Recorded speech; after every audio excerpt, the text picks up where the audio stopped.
सीधा गोरखपुर लिए चलते हैं, जहां गोरखपुर में प्रेस क्लब में नवनिर्वाचित कार्यकारिणी के शपथ ग्रहण समारोह में सीएम योगी आदित्यनाथ शामिल हुए हैं। तो देखिए, गोरखपुर से तस्वीरें आपको दिखा रहे हैं किस तरह से प्रेस क्लब में जो नवनिर्वाचित कार्यकारिणी के शपथ ग्रहण समारोह का आयोजन हो रखा है। इस दौरान यूपी के मुख्यमंत्री योगी आदित्यनाथ यहां पर हैं और इस कार्यक्रम में पहुंचे हुए हैं।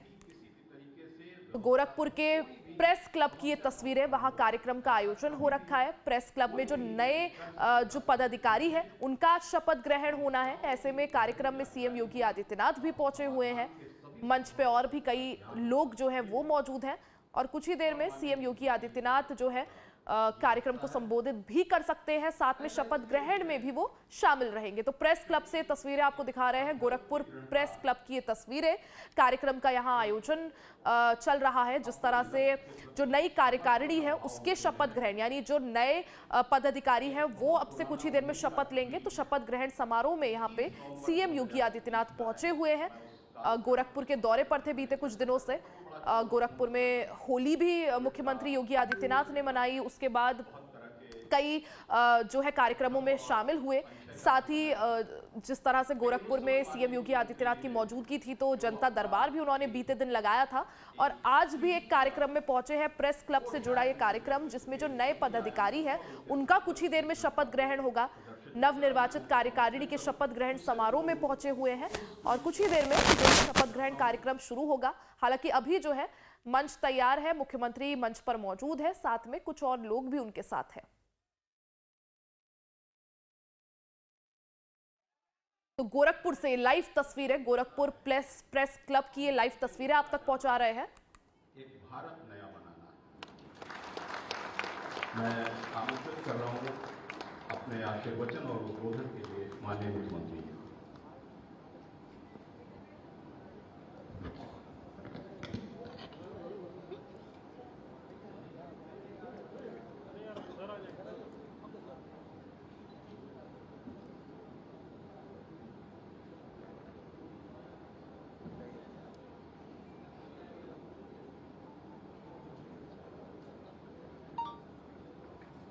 गोरखपुर जर्नलिस्ट प्रेस क्लब के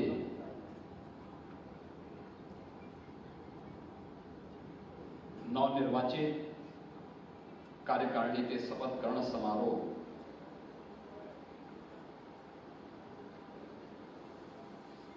में उपस्थित प्रदेश सरकार में मंत्रिमंडल के मेरे सहयोगी परिवहन मंत्री श्री दयाशंकर सिंह जी, महापौर doctor Manglesh Srivastava ji,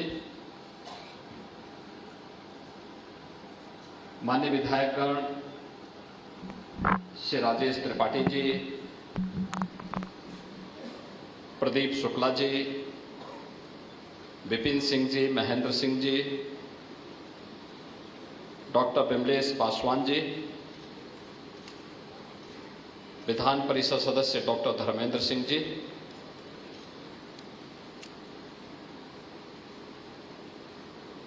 press club के नवनिर्वाचित अध्यक्ष श्री रितेश मिश्र जी, उपाध्यक्ष श्री भूपेंद्र द्विवेदी जी, महामंत्री श्री पंकज श्रीवास्तव जी, दैनिक जागरण के स्थानीय संपादक श्री मदन मोहन सिंह जी, वरिष्ठ स्थानीय संपादक राष्ट्रीय सहारा से पीयूष बंका जी, स्थानीय संपादक राष्ट्रीय सहारा श्री दीप्ति भानुडी जी, वरिष्ठ पत्रकार और इस कार्यक्रम का कुशल संचालन कर रहे प्रोफेसर कुमार हर्ष जी, नवनियुक्त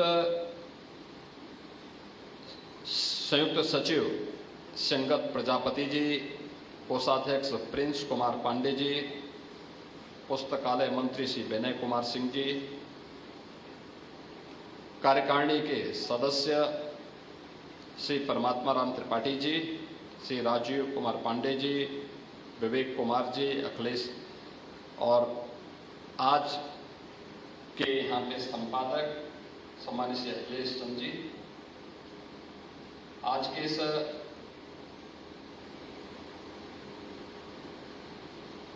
शपथ ग्रहण समारोह में उपस्थित गोरखपुर के प्रेस क्लब के सभी निवर्तमान पदाधिकारीगण, वरिष्ठ हमारे सभी पत्रकारगण, महानगर के उपस्थित सभी गणमान्य संभ्रांत नागरिकगण और उपस्थित बहन और भाइयों,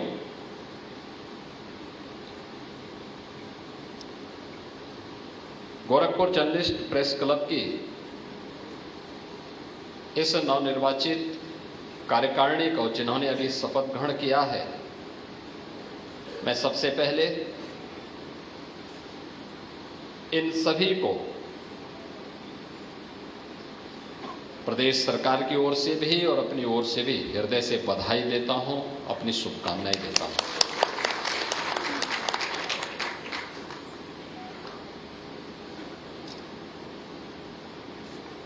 मीडिया की भूमिका लोकतंत्र में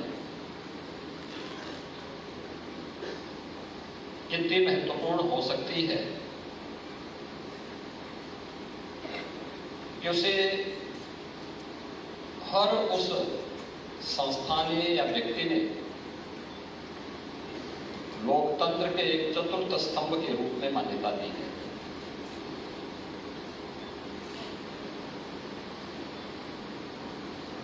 और लोकतंत्र के प्रति जो सबसे सजग प्रहरी के रूप में ध्यानाकर्षण का जो सबसे महत्वपूर्ण मुद्दा होता है, जो सभी अन्य तीन स्तंभों को किसी न किसी रूप में झकझोरता है, सही तथ्यों के नजदीक लाने का प्रयास करता है, जन सरोकार से जुड़े हुए मुद्दों जो किन्हीं कारणों से छूट जाते हैं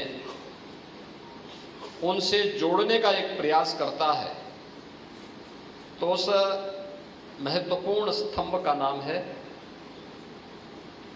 मीडिया।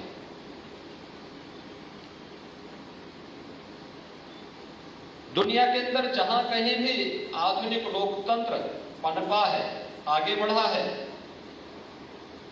मीडिया की भूमिका समय के अनुरूप अलग अलग रूपों में देखने को मिल रही है, लेकिन उसके महत्व को लोकतंत्र के प्रति आग्रही कोई भी समाज कभी कम तर करके नहीं आंक सकता। उसकी प्रासंगिकता लोकतंत्र के प्रति जब लोगों के मन में भाव आया होगा तब से ही किसी न किसी रूप में रही है, और आज के वर्तमान के कालखंड में तो इसकी कल्पना भी नहीं की जा सकती है कि मीडिया के बगैर लोकतंत्र की कल्पना हो। लोकतंत्र की प्रासंगिकता पर प्रश्न चिन्ह ही खड़ा करेगा अगर मीडिया को अप्रासंगिक कर दिया जाए, और अन्य संस्थाओं पर पड़ेगा। इसलिए एक जवाबदेह कार्यकारिणी बने, और वह जवाबदेह कार्यकारिणी जन सरोकारों के साथ जुड़ करके अन्य संस्थाओं को भी उसके साथ जोड़ने के लिए संवेदनशील बना सके, उसके प्रति समर्पित कर सके। इसमें इस नई कार्यकारिणी की भूमिका अत्यंत महत्वपूर्ण और प्रासंगिक होगी। बहनों और भाइयों, याद करिए मीडिया की भूमिका देश की स्वाधीनता आंदोलन में। ऐसे इस देश में स्वतंत्रता संग्राम सेनानी थे जिन्होंने मीडिया से ही अपने कैरियर को आगे बढ़ाने का काम किया था। राष्ट्रपिता महात्मा गांधी उनमें सबसे पहला नाम आता है। उन्होंने उस समय जो पत्रकारिता की थी, जिस प्रकार का लेखन किया था, जिस प्रकार के समाचार पत्रों को उन्होंने उस समय प्रोत्साहित किया था, यह किसी से छुपा हुआ नहीं है। लोकमान्य तिलक, जिन्होंने जन चेतना को जागरूक करने में उस समय एक बड़ी भूमिका का निर्वहन किया था, और जन चेतना को जागरूक करने के लिए लोक परंपराओं का क्या महत्व हो सकता है, उस समय गणपति महोत्सव के माध्यम से उन्होंने उसको एक नई ऊंचाई तक आगे बढ़ाने का काम किया। पंजाब केसरी लाला लाजपत राय, वे स्वयं भी एक पत्रकार थे और उत्तर प्रदेश में क्रांतिकारियों के सिरमौर के रूप में, जिन्हें हम आज भी स्मरण करते हैं उनकी लेखनी के लिए, गणेश शंकर विद्यार्थी, कानपुर से उन्होंने अपनी लेखनी को, जिन धारदार लेखनी के माध्यम से उस समय के जज्बे को उन्होंने झकझोरा था, आज भी वह हम सबके लिए स्मरणीय बना हुआ है। याद करिए, जब इस देश के लोकतंत्र का गला घोंटा जा रहा था, तब बहुत सारे समाचार समूह ऐसे थे, मीडिया ऐसे थे, जिन्होंने उस समय अपनी लेखनी के माध्यम से लोकतंत्र को बचाने के लिए पूरी ताकत लगा दी थी, लड़े थे। ये देश रहना चाहिए, देश का लोकतंत्र रहना चाहिए, इसके लिए उन्होंने स्वयं के कैरियर को भी दांव पे लगाने में कोई संकोच नहीं किया था। मीडिया की भूमिका हमेशा, हम लोग इस बात को मानते हैं कि यह निरंतर एक परिवर्तनशील माहौल में भी उसकी प्रासंगिकता को कभी कम नहीं किया जा सकता, और उसी प्रासंगिकता की दृष्टि से हम लोग जब इस आयोजन के बारे में मुझे जानकारी मिली, तो मैंने कहा नहीं, मैं लखनऊ का कार्यक्रम 2 घंटे बाद में बनाऊंगा, लेकिन मैं एक गोरखपुर प्रेस क्लब के कार्यक्रम के साथ बहुत दिनों के बाद हम लोगों को इस प्रकार के आयोजन के साथ जुड़ने का अवसर प्राप्त हो रहा है, तो इस कार्यक्रम में जरूर मैं भाग लूंगा कि हम सही चीजों को, सही तथ्यों को जनता जनार्दन के प्रति अपनी लेखनी के माध्यम से प्रस्तुत कर सकें। यह महत्वपूर्ण इसलिए है, चाहे वह विधायिका हो, कार्यपालिका हो या न्यायपालिका। याद रखना, कोई भी संवैधानिक संस्था अपने आप को लोकतांत्रिक व्यवस्था में जन सरोकारों से अलग नहीं रख सकती। आम जन से उसके संपर्क और संवाद और उसके प्रति उसकी जवाबदेही, उसकी संवेदनशीलता और उसकी कार्य पद्धति के माध्यम से दिखते हैं और दिखने चाहिए। लोकतंत्र नहीं होता तो क्या देश के अंदर जो आज विकास के प्रति और लोक कल्याण के प्रति एक सरकार पूरी संवेदनशील तरीके से निर्णय करते हुए आगे बढ़ाने का काम कर रही है, क्या ये हो पाता? क्या देश के अंदर 25 करोड़ लोग गरीबी रेखा से उभर पाए होते, जिन्हें पिछले 10 वर्षों के अंदर शासन की विभिन्न वेलफेयर स्कीम के माध्यम से जोड़ करके उनके जीवन में व्यापक परिवर्तन करने का काम किया गया? लोकतंत्र नहीं होता तो क्या हम देश के अंदर गांवों के लिए, गरीबों के लिए, किसानों के लिए, नौजवानों के लिए, महिलाओं के लिए बनने वाली इन योजनाओं को इतने प्रभावी तरीके से प्रस्तुत कर पाते? संभव तो नहीं होता। अगर केवल एक पोलिट ब्यूरो होता, एक दलीय व्यवस्था होती, कोई राजतंत्र होता, उनके अपने एजेंडे होंगे, बहुत सारे राजतंत्र ऐसे भी रहे हैं जिनके लोकतंत्र के साथ, उन मूल्यों के साथ उन्होंने अपने आप को जोड़ने का प्रयास किया, एक नैतिक बल से उत्प्रोत होने का प्रयास किया, लेकिन फिर भी लोकतंत्र में तो केवल जनता जनार्दन की ही आवाज सुनी जानी है। कोई भी सरकार उसको नजरअंदाज नहीं कर सकती, उससे अपने आप को अलग नहीं कर सकती, और अगर कोई करेगी 1 साल 2 साल, अंततः 5वें वर्ष तो उसे फिर वहीं पे आना है जिस जनता के द्वारा उसको चुन करके, जो जनता जनार्दन उसे चुन करके भेजती है। और इसलिए कोई भी सरकार, कोई भी शासन प्रशासन उससे अपने आप को अलग नहीं कर सकती है।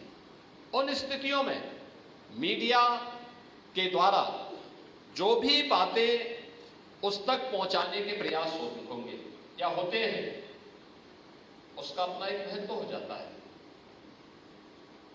मीडिया के आज अलग अलग रूप देखने को मिल रहे हैं, और मुझे लगता है जब भी अवसर मिले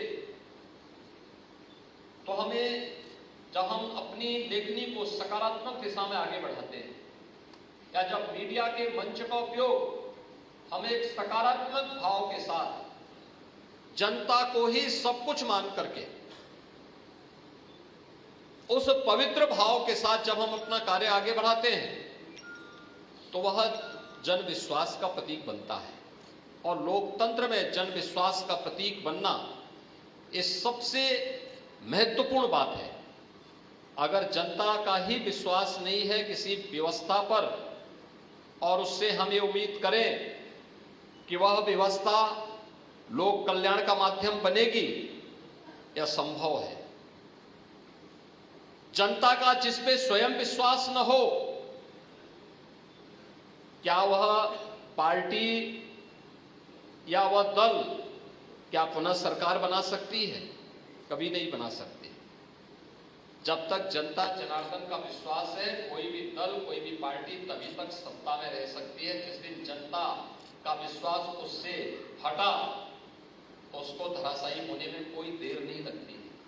और उस विश्वास को बनाए रखने में राजनीतिक दलों की अपनी भूमिका है, लेकिन मीडिया की उससे भी महत्वपूर्ण भूमिका है।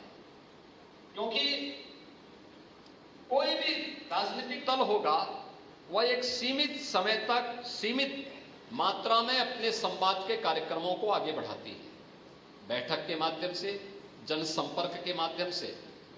लेकिन वही बात मीडिया के माध्यम से एक साथ, एक समय में लाखों लोगों तक पहुंचाई जा सकती है।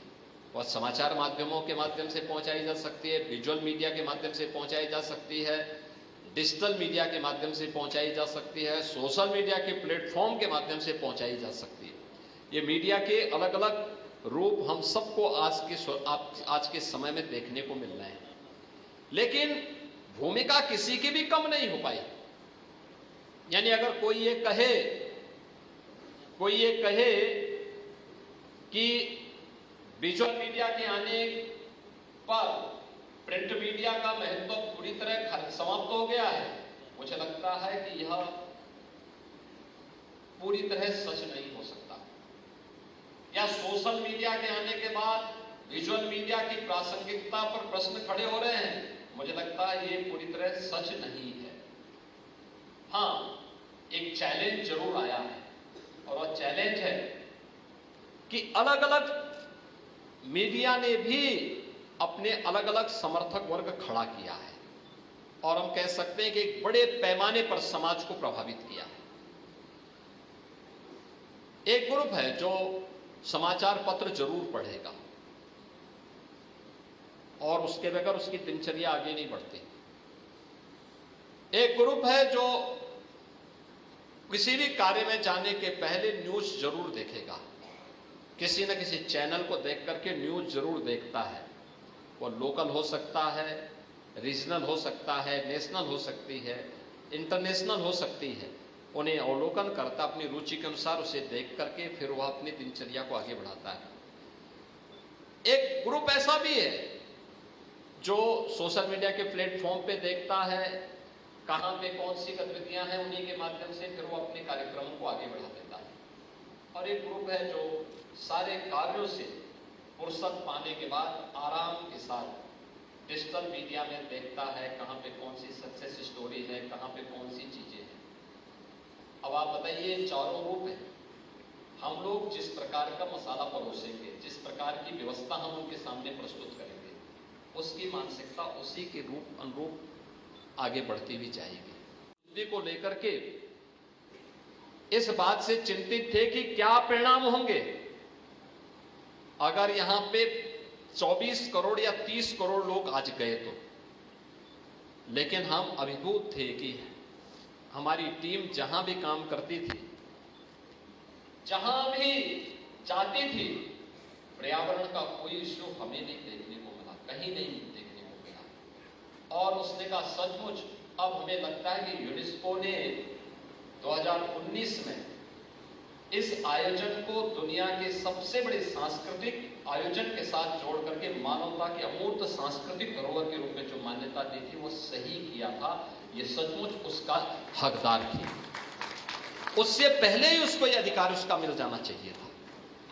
हम लोग देख रहे थे तमाम इंटरनेशनल मीडिया जो एकदम नकारात्मक भाव के साथ इस आयोजन के साथ पहले जुड़ती थी, गंदगी को दिखाती थी, अव्यवस्था को दिखाती थी, भगदड़ को दिखाती थी, अराजकता को दिखाने का कार्य करती थी।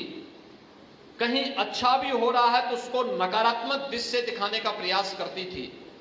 उसके बारे में तमाम प्रकार की नेगेटिव टिप्पणी करती थी कि महाकुंभ में तो महिला पुरुष का भेद होता है,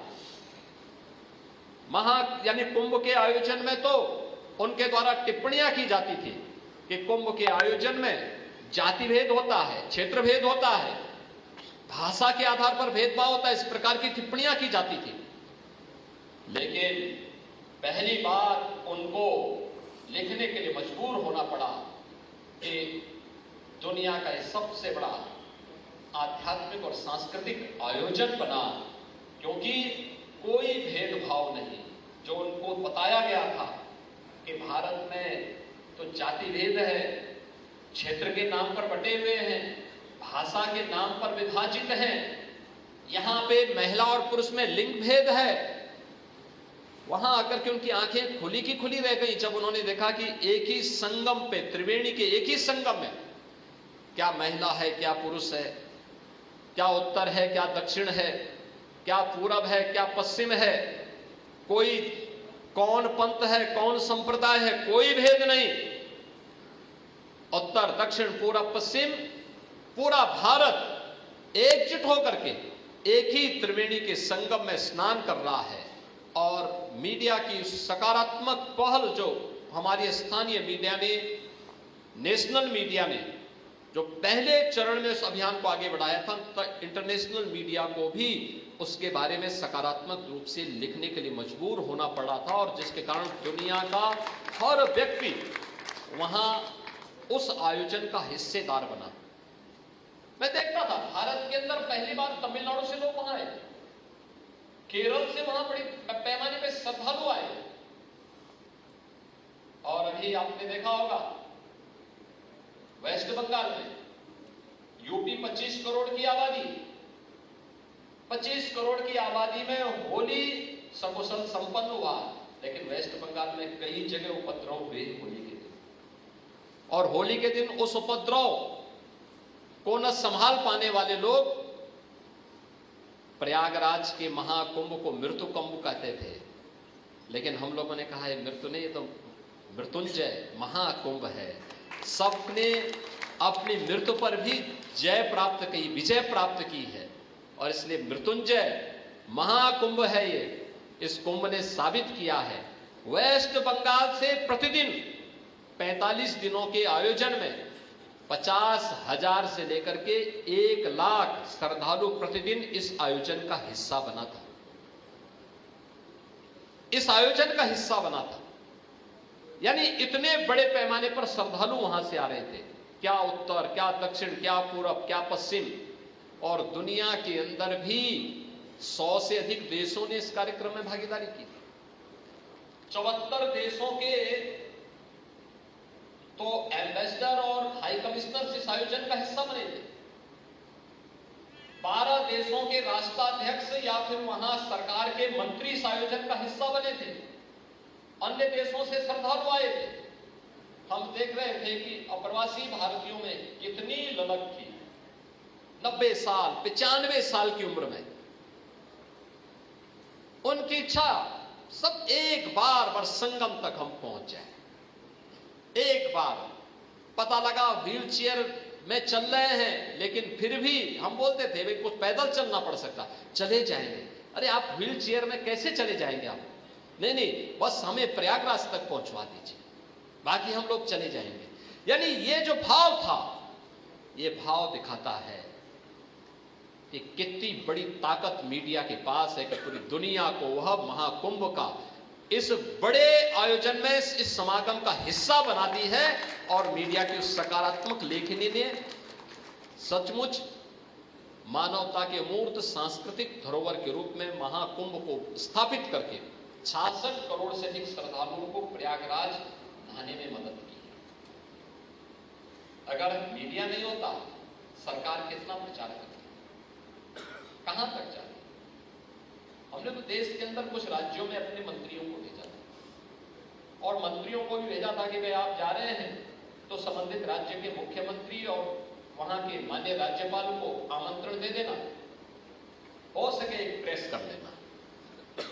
लेकिन उससे एक सकारात्मक स्वरूप देकर के कैसे आगे बढ़ाने का काम किया, इतने बड़े आयोजन के रूप में, दुनिया के सबसे बड़े आयोजन के रूप में बदलने का काम मीडिया की सकारात्मक लेखनी ने किया। और जब कोई आयोजन बड़ा होता है तो उसके भी परिणाम बहुआयामी होते हैं। इस समाज को जोड़ने का तो आधार बना, एक भारत श्रेष्ठ भारत का तो आधार बना ही, लेकिन संस्कृति भी समृद्धि का कारण बन सकती है। आस्था भी आजीविका का माध्यम बन सकती है। कि आपने देखा होगा, पहली बार यह भी देखने को मिला होगा और उस भाव को हम लोगों ने बहुत नजदीक से महसूस किया। और मैं तो बार-बार इसीलिए कहता था, मैं जो जैसे देखने के लिए आया था उसको उस प्रकार की दर्शन महाकुंभ के आयोजन के साथ हुए थे। जिसने जैसा देखा उसको ऐसे भाव, जिस भाव के साथ गया था उस भाव के रूप में उसको वह नजारा वहां देखने को मिलना था। लेकिन मीडिया की भूमिका थी, मीडिया ने इसे सकारात्मक रूप से आगे बढ़ाया। मीडिया की समाज के प्रति जन जागरण में बड़ी भूमिका हो सकती है और उस भूमिका के साथ मुझे लगता है कि आज के दिन पर उसकी सबसे बड़ी आवश्यकता है, क्योंकि सोशल मीडिया प्लेटफॉर्म आज की युवा पीढ़ी उसका उपयोग बेहतर तरीके से कर रही है। उसके पास कम समय होता है कि वह टेलीविजन देख सके या न्यूज़पेपर का अवलोकन कर सके। वह डिजिटल फॉर्म में सभी न्यूज़पेपर भी हैं, चैनल भी हैं, उन सबको उसके माध्यम से वो देखता है, अपने अनुसार उसका अवलोकन भी करता है, उसकी समीक्षा भी करता है। बहुत सारे लोग इस प्रकार के प्लेटफॉर्म का दुरुपयोग भी कर देते हैं, नकारात्मकता फैलाने में, समाज के प्रति विद्वेष का भाव पैदा करने में, राष्ट्र की जन चेतना को झकझोरने की बजाय उसको नेगेटिव दिशा में, एक नकारात्मक दिशा में भी ले जाने का कुत्सित प्रयास करते हैं। लेकिन उससे इतर हमें एक सकारात्मक भाव के साथ एक चौथे स्तंभ बन करके उस भूमिका को, अगर हम भी जिस भूमिका के लिए मीडिया जानी जाती है, उस भूमिका के साथ हम अपने इस कार्यक्रम को प्रभावी ढंग से आगे बढ़ाएंगे तो यह न केवल लोकतंत्र के लिए बल्कि देश की सुरक्षा के लिए, संप्रभुता के लिए और एकता के लिए भी एक बड़ा कार्य होगा। मीडिया की सकारात्मक भूमिका को आगे बढ़ाने में एक प्लेटफॉर्म का काम संबंधित मीडिया ग्रुप तो करते ही है, लेकिन विभिन्न मीडिया ग्रुप से जुड़े हुए पत्रकार भी, उनके संपादकगण भी और बहुत सारे स्वतंत्र पत्रकार भी एक मंच पर आ सके, एक प्लेटफॉर्म उन्हें बैठने के लिए प्राप्त हो सके। हर जनपद में राज्य सरकार के द्वारा अपना सूचना विभाग भी गठित होता है।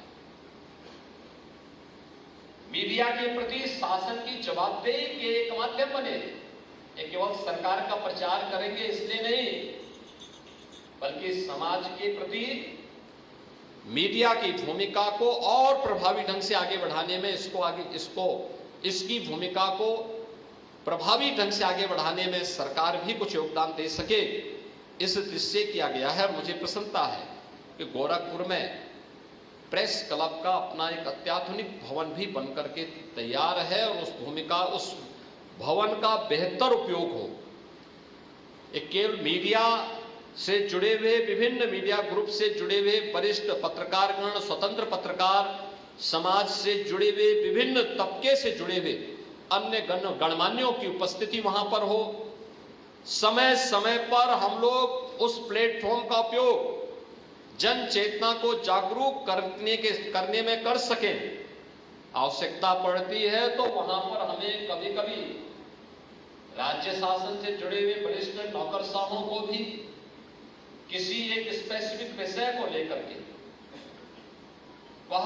यानी राज्य शासन से जुड़े हुए मंत्रियों को भी, केंद्रीय सरकार से जुड़े हुए मंत्रियों को भी, केंद्र शासन से जुड़े हुए विभिन्न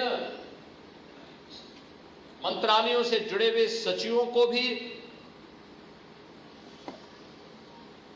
विभिन्न देशों के जो राजदूतावास हैं उनके अधिकारियों को भी इसमें आमंत्रित करके एक डिबेट को, एक चर्चा परिचर्चा को आगे बढ़ाने के लिए अपने आप को तैयार करना चाहिए। स्वस्थ लोकतंत्र की सबसे बड़ी ताकत है संवाद। अगर हमारा संवाद बाधित होगा तो निश्चित है वहां से संघर्ष शुरू होगा। वो एक संघर्ष की शुरुआत होती है और संघर्ष हर हाल में टलना चाहिए, हो सके तो टालने का प्रयास करना चाहिए। लेकिन जब असंभावी हो तो तभी उस दिशा में कदम आगे बढ़ाने चाहिए, अन्यथा उसको टालने के प्रयास होते रहने चाहिए। और वह भाव, मुझे लगता है कि डायलॉग से बड़ी समस्या का समाधान हो सकता है। मुझे याद है जब उत्तर प्रदेश के अंदर, उत्तर प्रदेश पहला राज्य था जिसने अनावश्यक शोरगुल को रोकने के लिए धर्मस्थलों से माइक उतारने के लिए एक व्यवस्था बनाई। 4-5 जगह से इस प्रकार के शोरगुल हो रहे थे। कोई कहता था हम चौराहे पे करेंगे, कोई कहता था हम फलानी जगह ये करेंगे, कोई गलत तरीके से अफवाह फैलाने में ही लगे हुए थे। मैं एक दिन रात्रि को अधिकारियों की बात सुनता था, रात 10 बज रहे थे। मैंने पहले ही एनआईसी से कहा था कि रात 10 बजे मैं कुछ अधिकारियों के साथ बातचीत करूंगा। मैंने वो सूची उनको उपलब्ध करवाई। ठीक 10 बजे मैंने कहा भी आप सबने अपनी बात बोल ली? उन्होंने कहा हाँ। मैंने कहा चलिए मेरी एक वीडियो कॉन्फ्रेंस है, आप सब उसमें बैठे मेरे साथ। उनको भी नहीं पता था कि मुझे क्या बोलना है। मैं वहां गया, मैंने कुछ चुनिंदा अधिकारी थे, जिले के भी नहीं थे, वे रेंज स्तर के थे और जोन स्तर के थे। मैंने कहा भी देखो 10 से 11 बजे तक मेरी पीसी चलेगी और 11 से 12 आपको करना होगा। 12 से 1 वे लोग फिर जो जिले के लोग होंगे वे लोग करेंगे। अब क्या करना है मैं नोट करूंगा। मैंने कहा ये जितने भी अनावश्यक शोरगुल है ये सब हटना है और ये कल मॉर्निंग से लेकर के परसों मॉर्निंग तक सारा कार्य होना है। तो मैंने 1-2 लोगों से पूछा, मैंने कहा संभव है? उन्होंने कहा साहब बहुत कठिन है। मैंने कहा क्यों कठिन है? उन्होंने कहा साहब ये कैसे हो सकता है? मैंने कहा इतना बड़ा तंत्र क्यों है? उन्होंने कहा है, लेकिन साहब संभव नहीं दिखता है। मैंने कहा संभव बनाने के लिए ही मैं जुड़ा हूं, और संभव की भाषा है संवाद। लेकिन संवाद से बड़ी समस्या का समाधान कर सकते हैं। और जब भी हम संवाद की भाषा से अपने आप को अलग करते हैं तो वह एक नए संघर्ष को बढ़ावा देती है। उस संघर्ष से बचने की आवश्यकता है।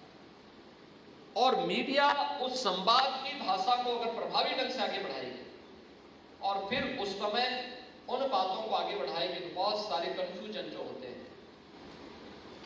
स्थानीय स्तर पर,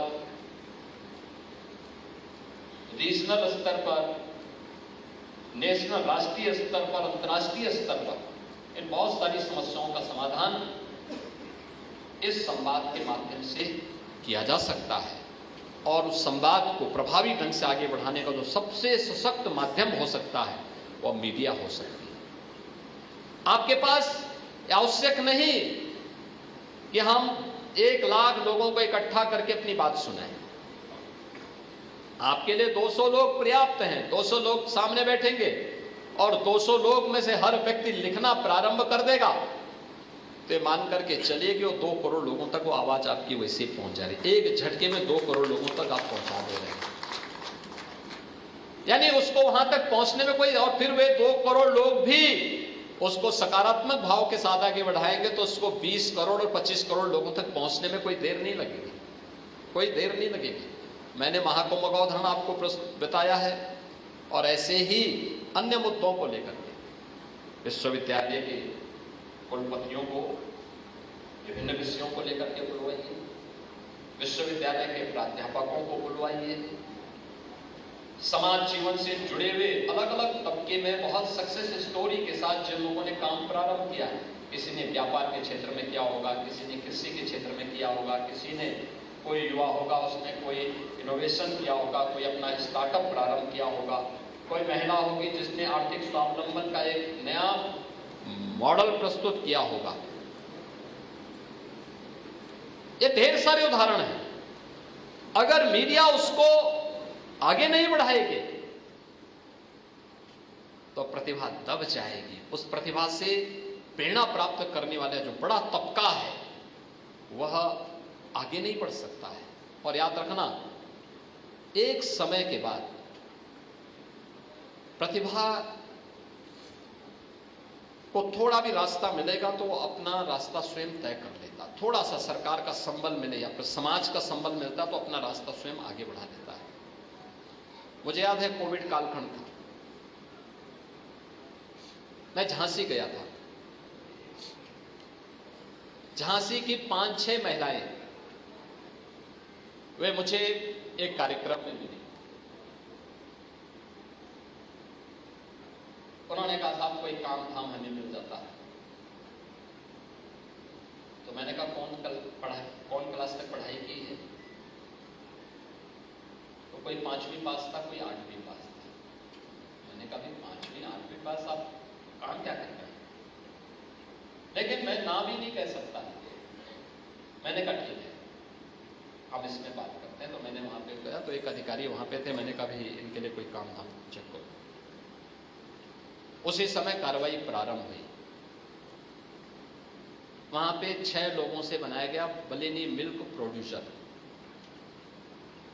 दुग्ध समिति एक बनाई गई वहां पे बुंदेलखंड के लिए।